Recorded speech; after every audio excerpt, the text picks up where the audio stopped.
அவுது பில்லாஹி மின ஷைத்தானிர் ரஜீம் பிஸ்மில்லாஹிர் ரஹ்மானிர் ரஹீம்.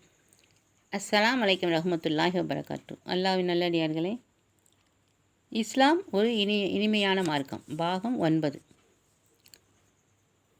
இஸ்லாம் இனிமையான மார்க்கம். அல்லாஹ் ரப்புல் ஆலமீன் நம்மளுக்கு தந்த மார்க்கம் இல்லையா? அல்லாஹ் கருணையாளன். இஸ்லாம் இனிமையான மார்க்கம். இந்த பகுதியில் நம்ம என்ன பார்க்க போகிறோம்னா, கண்மணி நாயகம் ரசூலுல்லாஹி ஸல்லல்லாஹு அலைஹி வஸல்லம் இருந்தாங்கல்ல, அவங்களுடைய பேரன்மார்கள் ஹசன் ஹுசைன். அவங்களுடைய கண்மணி நாயகத்துடைய மகள் ஃபாத்மா நாச்சியார். ஃபாத்மா நாச்சியாருக்கும் அலி ரலியல்லாஹுக்கும் பிறந்த மகன்கள் தான் ஹசனார் ஹுசனார். ஹசன் ஹுசைன் 2 குழந்தைங்க இருந்தாங்க. 2 பேரும் நல்லபடியாக வளர்ந்துட்டு வந்தாங்க. ரசூலுல்லாஹ் நல்லா பேர பிள்ளைகளோட நல்லா விளையாடுவாங்க, சந்தோஷமாக இருப்பாங்க. முன்னாடி உள்ள பகுதியெலாம் நல்லா இருந்துச்சு.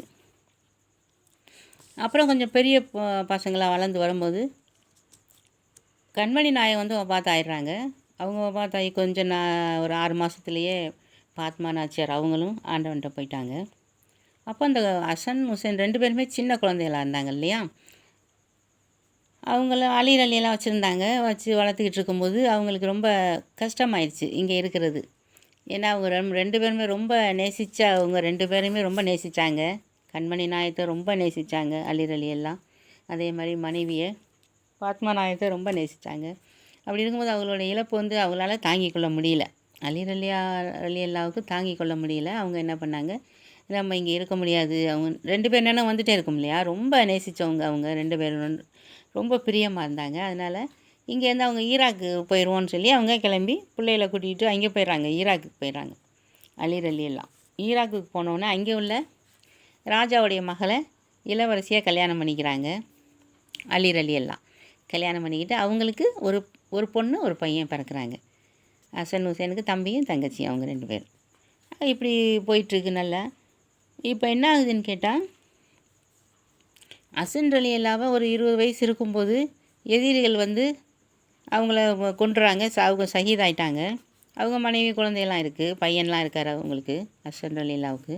ஹுசைன் ரலியல்லாவுக்கு யாரை கல்யாணம் பண்ணிக்கிறாங்கன்னு சொன்னால், அலி ரலியல்லா கல்யாணம் முடித்தாங்கல்ல இளவரசி, அவங்களுடைய அண்ணன் பிள்ளைகளை இவங்களுக்கு கட்டி வைக்கிறாங்க. அவங்க அலி ரலியல்லா முதலே வபாத் ஆகிடுறாங்க. அவங்களையும் போரில் ஷஹீதாயிடுறாங்க அவங்களும் அலி ரலியல்லாவும். அப்போ அவங்க மனைவி இருக்காங்க. அவங்களுடைய அண்ணன் பிள்ளைகளை இவங்களுக்கு ஹுசைன் ரலியல்லாவுக்கு கட்டி வைக்கிறாங்க. இவங்க மகன் தானே அவங்களுக்கு, அதனால் அண்ணன் பிள்ளைகளை கட்டி வைக்கிறாங்க. 1 2 3 வரிசையாக அந்த 3 அண்ணன் பிள்ளைய 3 பிள்ளையிலையுமே இவங்களுக்கு ஹுசைன் ரலியல்லாவை கட்டி வைக்கிறாங்க. ஏன்னு கேட்டால், அவங்க அந்த அந்த அலி ரலியாவுக்கு வாக்கப்பட்டாங்கள்ல அவங்களும் அவங்க அண்ணனும் அவங்க அத்தா எல்லாருமே கண்மணி நாயகத்துக்கு மேலே ரொம்ப பிரியமாக இருந்தவங்க. அவங்க மேலே ரொம்ப பிரியமாக உயிராக இருந்தவங்க. அதனால் அவங்க என்ன நினைக்கிறாங்கன்னா, இந்த பிள்ளைய நம்ம பிள்ளையில அண்ணன் என்ன சொல்கிறாங்கன்னா, நான் என் பிள்ளையில 3 பிள்ளையிலையுமே அவங்களுக்கே கட்டி வச்சுருவோம்மா, ஹுசைன் ரலியாவுக்கு கட்டி வச்சுருவோம், அவங்களுடைய கண்மணி நாயகத்தோடைய வாரிசு நம்ம வாரிசாக வரணும் அப்படின்னு சொல்லி. அதெல்லாம் சரிங்க என்னன்னு சொல்லி இவங்க கல்யாணம் பண்ணி வைக்கிறாங்க. முதல்ல ஒரு பிள்ளைய கல்யாணம் பண்ணிக்கிறாங்க. அப்புறம் 2வது பிள்ளை, அப்புறம் 3வது பிள்ளை, 3 பிள்ளைகளையும் ஹுசைன் ரலியல்லாவை கட்டி வச்சுறாங்க. நல்லபடியாக இருக்குது, குழந்தையெல்லாம் பிறகுது, நல்லபடியாக இருக்காங்க. இப்படி இருந்துகிட்டு இருக்கும்போது அந்த கூபா நகர்வாசிகள்னு கூபாவில் அந்த கொடுங்கோலன் எஜித் அப்போ ஆட்சி பண்ணிகிட்டு இருக்கான். அப்போ அவனுடைய அநியாயம் சர்வாதிகார ஆட்சி. அவன் ஹிட்லர் மாதிரி ரொம்ப சர்வாதிகாரம் பண்ணிக்கிட்டு அநியாயம் பண்ணிகிட்டு இருக்கான் ஜனங்களை. அப்போ அங்கே உள்ள மக்கள்லாம் நிறைய பேர் திரண்டு இங்கே ஹுசைன் ரலியல்லாட்ட வர்றாங்க. இந்த மாதிரி இருக்குது, நீங்கள் கொஞ்சம் அவனை பார்த்து பேசணும், ரொம்ப அநியாயம் பண்ணுறான், எங்களால் தாங்க முடியல, சர்வாதிகார ஆட்சி பண்ணிக்கிட்டு இருக்கான் அப்படிங்கிற மாதிரி சொல்கிறாங்க. அப்போ இவங்க யோசிக்கிறாங்க. அப்போ குடும்பத்தில் உள்ளவங்க எல்லோரும் தம்பி தங்கச்சி அக்கா எல்லோரும் இருக்காங்க. அவங்க மனைவிமாரெலாம் இருக்காங்கல்ல, பிள்ளையெல்லாம் இருக்குது. அது போக அவங்களுடைய தோழர்கள்லாம் இருக்காங்க. கூடவே 72 தோழர்கள் எப்போவுமே இருப்பாங்க, சஹாபாக்கள் அவங்களோடயே இருப்பாங்க. அப்போ அவங்கெல்லாம் சொல்கிறாங்க, இல்லை வேணாம், இவங்க பேச்செல்லாம் கேட்காதீங்க, வேணாம், அதெல்லாம் சரியாக வராது, நீங்கள்லாம் போக வேணாம் அப்படிங்கிற மாதிரி சொல்கிறாங்க. ஹுசைன் ரலியல்லாவை சொல்கிறாங்க. அப்போ இவங்க சொல்கிறாங்க, இல்லை அவங்க என்ன, நம்ம சமாதானம் தானே பேச போகிறோம், ஏன்ப்பா இப்படி அநியாயம் பண்ணுற, எல்லாத்தையும் நல்லபடியாக பார்த்துக்க அப்படிங்கிற மாதிரி சொல்லத்தானே போகிறேன், அதுக்கே நீங்கள் வேணான்னு சொன்னீங்க அப்படிங்கிற மாதிரி ஹுசைன் ரலியல்லா சொல்கிறாங்க. இல்லை எங்களுக்கு என்னமோ அது சரியாக வரும்னு தெரியல, நீங்கள் வேணாம் போகாதீங்கன்னு எல்லோரும் சொல்கிறாங்க. அப்போ வேணால் ஒன்று செய்வோம், முதல்ல தம்பி அனுப்பிவிட்டு அங்கே உள்ள சூழ்நிலையெல்லாம் பார்த்துட்டு வர சொல்லுவோம், எப்படி இருக்குதுன்னு சொல்லி பார்த்துட்டு கொஞ்சம் நல்லா அமைதியாக இருக்குது, ஒன்றும் பிரச்சனை இல்லாமல் இருக்குது அப்படின்னு சொன்னாங்கன்னா, நான் வேண்டாம் போய் என்னன்னு பார்த்துட்டு வரேன், சமாதானம் தானே பேச போகிறேன், சமாதானமாக பேசிட்டு வந்துடுறேன் அப்படிங்கிற மாதிரி ஹுசேன் அலிலாம் சொல்கிறாங்க. அதோட தம்பி சரி இங்கே நான் போகிறேன் அப்படின்னு சொல்லி அவங்க போகிறாங்க. முதல்ல போகும்போது அங்கே போய் இருக்கும்போது அங்கே ஒரு வீட்டில் தங்கியிருக்காங்க. ஒரு வீட்டில் அவங்க சாப்பாடெலாம் கொடுத்து நல்லபடியாக வச்சுருக்காங்க. வச்சுருக்கும்போது அவங்கள்ட்ட வந்து நிறையா பேர் பையத்து செய்ய வர்றாங்க. நாங்கள்லாம் ஹுசேன் அலிலாவுக்கு ரொம்ப ஆதரவு கொடுப்போம் அப்படின்னு சொல்லி எல்லாம் நிறையா பேர் வந்து சேர்றாங்க. அப்போ இவங்களுக்கு சந்தோஷமாக இருக்குது. ஹுசேன் அலிலா தம்பிக்கு ரொம்ப சந்தோஷமாக இருக்குது. சரி அப்போ சுமூகமாக தான் போயிட்டுருக்கு, நம்ம நிறையா பேர் இங்கே நம்மகிட்ட சேர்த்துட்டோம்னா அப்புறம் போய் அந்த ஆள்கிட்ட எஜித்திட்ட பேசலாம் தைரியமாக, நிறையா பேர் இங்கே சேர்ந்துட்டா நமக்கு நல்லது அப்படிங்கிற மாதிரி அவங்க இருக்காங்க. கொஞ்சம் பேர் நாங்கள்லாம் நிறையா பேர் வந்து சேர்ந்துட்டே இருக்காங்க. டெய்லி வந்து நாங்கள் கூட செய்கிறோம் அப்படின்னு சொல்லி சேர்ந்துட்டே இருக்காங்க. அப்போ வந்து இவங்க வந்து சுமூகமாக தான் இருக்குது, நீங்கள் புறப்பட்டு வரலான்னு சொல்லி ஒரு ஆள்கிட்ட தகவல் கொடுக்குறாங்க. யாருக்கு? ஹுசேன் அலிலாவுக்கு அண்ணனுக்கு தகவல் அனுப்புகிறாங்க. அப்போ வந்து ஆள்கள் தானே வந்து சொல்லணும். அப்போ அவங்க குதிரையில் வந்து இங்கே வந்து சொல்கிறாரு, இந்த மாதிரி சுமூகமாக இருக்குது, உங்களை வர சொல்கிறாங்க அப்படின்னு. அப்படியா சரி அப்படின்னு சொல்லிட்டு இவங்க கிளம்பி வந்துட்டுருக்காங்க. இங்கே என்ன நடக்குதுன்னு கேட்டால், அவங்க தங்கியிருந்தாங்க இல்லையா, அவங்க எங்கே தங்கியிருக்காங்கன்னு சொல்லி யாருக்குமே தெரியல. அவங்க ஒரு வீட்டில் தங்கியிருக்காங்க. ஒரு வேண்டப்பட்டவங்க தான் வச்சுருக்காங்க, எங்கள் வீட்டில் இருங்க, நாங்கள் சாப்பாடெலாம் தரோம், நல்லபடியாக இருங்கன்னு சொல்லி. ஆனால் அவங்க எங்கே இருக்கான்னு மற்றவங்களுக்குலாம் தெரியல. அந்த எஜித் இருக்கான்ல அவனுக்கும் தெரியல. அவன் தேடிக்கிட்டே இருக்கேன். அவனுக்கு தகவல் தெரியுது, இந்த மாதிரி வந்திருக்காங்க, ஹுசேன் அலிலா தம்பி வந்திருக்காரு, இங்கே தான் இருக்கார் அப்படின்னு சொல்லி அந்த தகவல் தெரியுது. ஆனால் எங்கே இருக்காங்கன்னு தெரியல. தேடி ஆளுகளை விட்டு தேட விட்றேன். எதுக்காக இங்கே வந்து தங்கியிருக்காரு, என்ன ஏதுன்னு தெரியலையே அப்படின்னு சொல்லி அவரை கூட்டிகிட்டு வர சொன்னால் நம்ம என்னென்னு கேட்க முடியும் அப்படி இப்படின்னு சொல்லிவிட்டு தேட விட்றேன். ஆனால் தேடிகிட்டே இருக்காங்க, எங்கே தங்கியிருக்கான்னு தெரியல. ஒரு நாள் வந்து ஒருத்தர் வந்து ஒரு கெடுதலைக்காரையும் பார்த்துட்டு போய் சொல்லிடுறேன், இந்த நம்ம அரண்மனையில் உங்கள் அரண்மனையில் வேலை பார்க்குறாருல ஒரு பெரியவர், அவர் வீட்டில் தான் தங்க வச்சுருக்காரு, இங்கே வந்து நல்ல ஒரு மாதிரி நடிச்சுக்கிறாரு, அங்கே போய் அவரை தங்க வச்சுருக்காரு அப்படிங்கிற, அவங்க உன்னோட எதிரி தானே அவரை அங்கே தங்க வச்சுருக்காரு அப்படிங்கிற மாதிரி சொல்லி கொடுத்தேன். அப்போ இவருக்கு இந்த எஜித் கேட்குறேன், இந்த மாதிரி அவர் பெரியவர், அவர்கிட்ட இங்கே வாங்க, 2 நாள் ஏன் வரல நீங்கன்னா, அவர் உண்மையிலே உடம்பு சரியில்லை, அதனால் அவர் வரல வேலைக்கு, இங்கே அரண்மனையில் வேலை பார்க்குறாரு அவர். அப்போது ஏன் வரலன்னு கேட்டோன்னே, எனக்கு உடம்பு சரியில்லைப்பா அதனால் வரல அப்படிங்கிற மாதிரி அவர் சொல்கிறார். இல்லையே, இந்நேரம் நீங்கள் தங்க வச்சுருக்கீங்களாம்ல, ஹுசேன் அலிலா தம்பி உங்கள் வீட்டில் தானே இருக்காங்களாம் அப்படின்னு சொல்லி கேட்டோன்னே, இல்லையே அப்படின்னு அவங்க மறுக்கிறார். முதல்ல இல்லை அங்கே தான் இருக்கார், எனக்கு ஆள்லாம் வந்து சொல்லிடுச்சு, நீங்கள் இங்கேயே நாங்கள் போய் பார்த்துக்குறோம் அப்படின்னு சொல்லிட்டு அங்கே போய் அவங்கள கூப்பிட்டு வந்து, வெளியே வாங்க, என்ன பண்ணிகிட்டு இருக்கீங்க வீட்டுக்குள்ளேருந்து வாங்கன்னு சொல்லி கூட்டிகிட்டு வந்து அநியாயம் பண்ணி அவங்கள அடித்து, பெரும்பாலும் அடித்து அவங்கள ரொம்ப சித்திரவதை பண்ணி அவங்கள கொண்டுட்டாங்க. அவங்க தலையை வெட்டுங்கடான்னு சொல்லி வெட்டிட்டாங்க. அவங்க ஷஹீதாயிட்டாங்க. அப்போ இவங்களுக்கு ஹுசேன் அலிலாவுக்கு இது தெரியாது. அவங்க பிறப்பிட்டு வர சொன்னாங்கிறதுக்காக வந்துட்டுருக்காங்க. வந்துட்டு வந்து யார் அவங்க 72 தோழர்கள், அவங்க குடும்பத்தில் ஒரு மனைவி அப்போ தான் குழந்தை பிறந்திருக்காங்க. அந்த 3வது கட்டினாங்க இல்லையா, அந்த பொண்ணு வந்து அப்போ தான் குழந்தை பிறந்திருக்கு அவங்களுக்கு. அதனால் அவங்கள மட்டும் விட்டுட்டு மற்ற 2 மனைவிகள், பிள்ளைகள், அந்த 72 தோழர்கள் எல்லாத்தையும் அவங்க எல்லாம் நாங்கள் வந்து தான் அவங்க கூட தான் வருவோம்னு சொல்லி வர்றாங்க. நீங்கள் வேணான்னு சொன்னாலும் கேட்க மாட்டுறாங்க. இல்லை நாங்கள் வருவோம் அப்படின்னு சொல்லி சொல்கிறாங்க. ஹசன் அலி எல்லாம் இருந்தாங்களே, அவங்க மகன் எல்லோரும் வர்றாங்க. நாங்களும் உங்கள் கூட தான் வருவோம், அவங்கள விட்டு நாங்கள் இருக்க மாட்டோம்ட்டு. ஒரே ஒரு மனைவி மட்டும் அப்போ தான் குழந்தை பிறந்திருக்கு, அதனால் அவங்கள விட்டுட்டு அவங்க வாப்பா இங்கே இருக்காங்க. அந்த அம்மா இருக்குல்ல, ஹுசேன் அலிலா அம்மா ஒய்ஃபு, அவங்களுடைய அம்மா அப்பா அத்தா இருக்காங்க. அதனால் அவங்கள்ட்ட விட்டுட்டு வாப்பா இருக்காங்க, அதனால் அவங்கள்ட்ட விட்டுட்டு இவங்க கூட்டிகிட்டு வந்துடுறாங்க மற்ற எல்லாத்தையும். நான் வேணான்ட்டேனா கேட்க மாட்டுறாங்க, நாங்கள் வந்து தான் ஆகும்னு சொல்லும்போது கூப்பிட்டு வந்துடுறாங்க.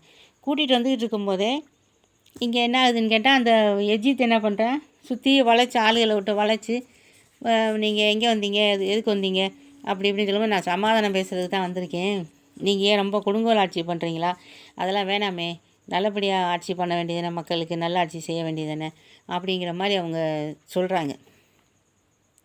அதெல்லாம் அதெல்லாம் செய்ய முடியாது, அதெல்லாம் நாங்கள் எங்கள் இஷ்டப்படி தான் நாங்கள் நடப்போம் அப்படிங்கிற மாதிரி அவன் சொல்கிறான். அப்போ இவங்க அப்படியான்னு சொல்லிட்டு, அப்போ இவங்க தம்பி இறந்தது வந்து இவங்க பாதி வழியில் வந்துட்டு இருக்கும்போது இவங்களுக்கு தெரிஞ்சிடுது. அவங்க சொல்லிடுறாங்க, ஒரு குழு வந்து சொல்லிடுது, இந்த மாதிரி உங்கள் தம்பியை வந்து அவங்க அநியாயம் பண்ணி கொண்டுட்டாங்க, அவங்க ஷஹீதாயிட்டாங்க அப்படின்னு சொல்லி.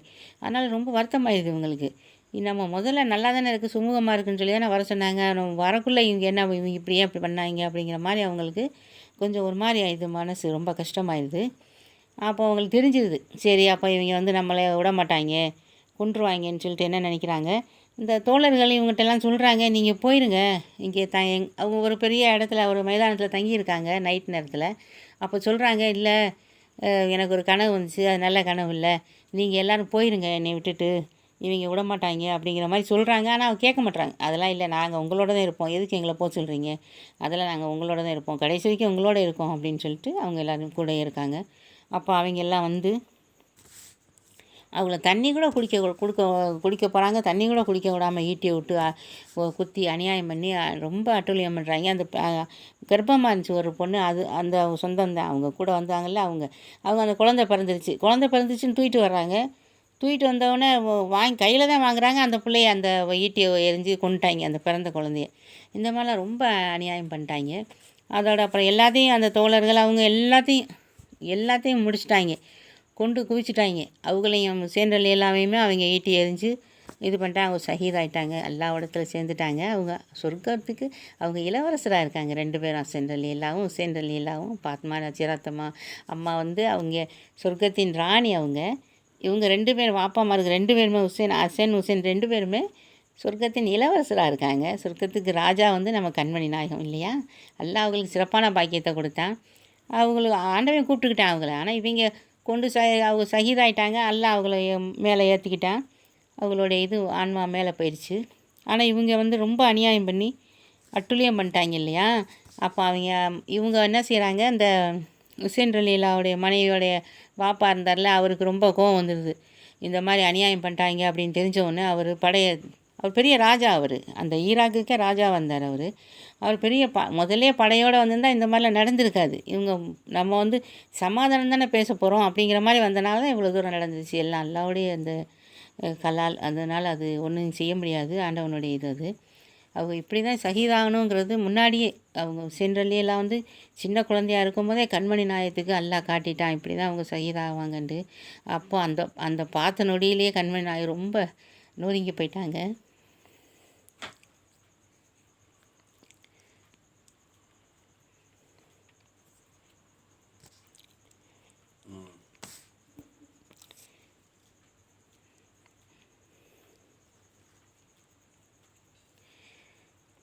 அதோட அப்புறம் வந்து இந்த மாதிரி எல்லாத்தையும் இது பண்ணிட்டாங்க. அப்புறம் அவங்க அந்த மாமனார் அவர் இருக்கார்ல, அவருக்கு ரொம்ப கோவம் வருது. நம்ம இவங்களை விடக்கூடாதுன்னு சொல்லி பெரிய படையை திரட்டிட்டு இங்கே வர்றாங்க. அதுக்குள்ளே அல்லாஹு தாலன் கருணையாளன் இல்லையா, அவனுக்கு ரொம்ப கோவம் வந்துருச்சு. அவன் என்ன பண்ணுறான், அந்த கூபா நகர் இருந்துச்சு இல்லையா, அந்த கூபா நகரை மண்ணு மலை, அதாவது தூசியை கிளப்பிவிட்டு தூசி மலைன்னு சொல்லுவோம்ல, அந்த மாதிரி அந்த மண்ணு மலையை பொழிய வச்சு அங்கே உள்ள மக்கள், அந்த எஜித் அவன் இவன் எல்லாரும் அங்கே உள்ள மக்கள்லாம் எல்லாம் அவங்களால தான் இங்கே வாங்க, நீங்கள் வந்து எங்களுக்காக பேசுங்கன்னு கூட்டிகிட்டு போய் அங்கே இப்படி இது பண்ணி விட்டாங்கல்ல. அதனால் அந்த மக்களே இருக்கக்கூடாது, அந்த நாடே அந்த நகரமே இருக்கக்கூடாது அப்படின்னு சொல்லி அல்லாஹ் தாலா கோவம் வந்து மண்ணு மலையை பொழிய வச்சு அந்த நகரத்தையே அப்படியே அழிச்சிட்டான். இப்போ இருக்கிற கூபா வந்து நகர் வந்து புதுசாக உருவானது. அதுக்கு முன்னாடி அவங்க அல்லாஹு தாலா அதை அழிச்சிட்டான். ஹுசைன் ரலியெல்லாம் வந்து 54 வயசு வாழ்ந்திருக்காங்க. 626 ஜனவரி 11 பிறந்திருக்காங்க. 54 வயசு வாழ்ந்திருக்காங்க. ஈராக்கில் அவங்களுடைய அந்த ரவுலா ஷெரீஃப் இருக்குது. ஈராக்கில் தான் அலி ரலியல்லாவும் அடங்கப்பட்டிருக்காங்க. அவங்களுடைய ரவுலா ஷெரீஃபும் அங்கே தான் இருக்குது. அதே மாதிரி ஹுசைன் ரலியல்லாவும் அங்கே தான் அடக்கமாயிருக்காங்க. அவங்களுடைய ரவுலா ஷெரீஃபும் அங்கே தான் இருக்குது. இந்த மாதிரி இந்த கூபா நகர் வந்து மழை பெஞ்சு வல்ல ரஹ்மான் அழிச்சான் இல்லையா, அதை வந்து இப்போ நான் விமானத்தில் போயிட்டு இருந்த ஒருத்தர் வந்து அந்த வெளிநாட்டுக்காரர் அவர் பார்த்துருக்காரு. என்ன கீழே வந்து ஒரு நகரமே உள்ள இது மாதிரி ஒரு இதெல்லாம் இருக்குது, நம்ம கூபான்னு சொல்லுவோம்ல, அந்த கிரீடம் மாதிரி, அதை பள்ளிவாசலுக்கு மேலே வச்சுருப்பாங்கல்ல, அந்த மாதிரிலாம் தெரியுது. என்னென்னு தெரியல இது அப்படின்னு சொல்லி பார்க்கும்போது லண்டன் இதில் போய் மியூசியத்தில் போய் சொல்லி அங்கே உள்ள ஆராய்ச்சியாளர்லாம் கூப்பிட்டு வந்து இதை ஆராய்ச்சி பண்ணுங்கள், இங்கே என்னமோ இருக்குது, ஏதோ ஒன்று மண்ணுக்குள்ளே புதைஞ்ச மாதிரி இருக்குது அப்படின்னு சொல்லும்போது அதை ஆராய்ச்சி பண்ணி ஆராய்ச்சியாளர் பார்க்கும்போது தெரிஞ்சிருக்கு, இங்கே உள்ள அந்த நகரம் முன்னாடி கூபா நகரம் உள்ளக்க மண்ணுக்குள்ளே புதையுண்டு கிடக்கு. அப்போ வல்ல ரஹ்மான் குரானில் சொன்னது உண்மை. நான் மண்ணு மலையால் அதை அழித்தோம்னு சொல்கிறான் இல்லையா குரானில், வல்ல ரஹ்மான் சொல்கிறான். அதனால் அந்த மண்ணு மலையினால் அழிச்சிருக்கேன் அல்லா அப்படிங்கிறது அவங்களுக்கு நிரூபணம் ஆயிடுச்சு. வல்ல ரஹ்மான் அதை அத்தாட்சியாக வச்சுருக்கான். இப்போவும் நிறைய அத்தாட்சி இருக்குது. யூசுப் அலைஹிஸ்ஸலாம் அவங்க அன்னைமார் கிணத்துல தள்ளி விட்டாங்கல்ல, அந்த கிணறு இருக்குது. நம்ம கண்மணி நாயகம் உட்காந்து அமர்ந்திருந்து கொஞ்சம் இலைப்பாருனாங்கல்ல, அந்த மரம் அப்படியே துளிர் விட்டு பச்சை பசேன்னு பசுமையாக இருக்குது. இந்த மாதிரி அத்தாட்சிலாம் நிறைய வச்சுருக்கேன் ரப்புல் ஆலமீன். ஏன்னா அது வேணும் இல்லையா நம்மளுக்கு. பாத்மா நாயகம் வாழ்ந்த வீடு எப்படி எல்லாமே அத்தாட்சியாக வல்ல ரஹ்மான் வச்சுருக்கான். அப்போ தானே எல்லாருக்கும் தெரியும்ல, பின்னாடி வர சமூகத்துக்கும் இது தெரியணும். வல்ல ரஹ்மான் இதெல்லாம் செஞ்சான்னு. பிரோன், கொடுங்கோல் மன்னன் பிரோன், அவனுடைய பண்ண ஆற்றலியத்துக்கு அவனுடைய உடம்பை இன்னும் பாதுகாத்து வச்சுருக்கான் இல்லையா, அந்த மாதிரி வல்ல ரஹ்மான் எல்லாத்தையும் பாதுகாத்து வச்சுருக்கான். இது வந்து ஒரு கஷ்டமான சோகமான வரலாறு. ஹுசைன் ரலியல்லாஹு சொல்லும் போது எனக்கே மனசு ரொம்ப கஷ்டமாயிடுச்சு. கொஞ்ச நேரம் பேச முடியல, சாரி. அவங்க வந்து ஹசன் ஹுசைன் 2 பேருமே சொர்க்கத்தின் இளவரசராக இருக்காங்க, இப்பவும் இருக்காங்க சொர்க்கத்தின் இளவரசர். அவங்கெல்லாம் நம்ம வந்து அவங்களுடைய வரலாறு பேசும்போது நம்மளுக்காக அவங்க துவா பண்ணுவாங்க வல்ல ரஹ்மான்கிட்ட.